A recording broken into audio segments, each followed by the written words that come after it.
നമ്മുടെ നാട്ടിൽ ഏറ്റവും കൂടുതൽ പുതിയ പുതിയ സ്നാക്സ് എവിടെയാ വരിക? ഏത് കാലത്താ? റമദാനിൽ. നമ്മൾ ഏറ്റവും കൂടുതൽ പകൽ ഉറങ്ങുന്ന മാസം ഏതാ? റമദാനിൽ. അതാണ് ഹദ്ദാദ് ഇമാം അൻ-നസാഇ ദീനിയയിൽ പറഞ്ഞത്, തീറ്റയും ഉറക്കവും കുറക്കാത്ത കാലത്തോളം റമദാനിന്റെ മധു, റമദാനിന്റെ മധുരം, റമദാനിന്റെ ടേസ്റ്റ് അനുഭവിക്കാൻ പറ്റില്ല. ഇല്ല.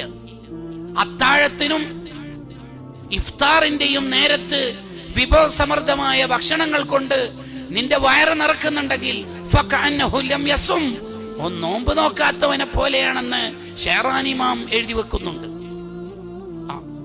വൈബ് ഇഫ്താറിന്റെയും ബീച്ച് ഇഫ്താറുകളുടെ ഒക്കെ കാലത്ത് നമ്മൾ റമദാനിനെ കളിയാക്കരുത്. റമദാനിലെ കാര്യമായിട്ട് ഇബാദത്ത് ചെയ്തിട്ടില്ലെങ്കിലും റമദാനിനെ പരിഹസിക്കരുത്. അതാണ് അബൂബക്കർ ശിബ്ലി തങ്ങൾ പറഞ്ഞത്, എന്റെ റബ്ബ് ബഹുമാനിച്ച മാസമാണ് റമദാൻ, പിന്നെ എങ്ങനെ ഞാൻ ബഹുമാനിക്കാണ്ടിരിക്കുക? എന്റെ റബ്ബാണ് ഇതിനെ ബഹുമാനിച്ചത്, എന്റെ റബ്ബ് ബഹുമാനിച്ച മാസം ഞാൻ എങ്ങനെ ബഹുമാനിക്കാതിരിക്കുക?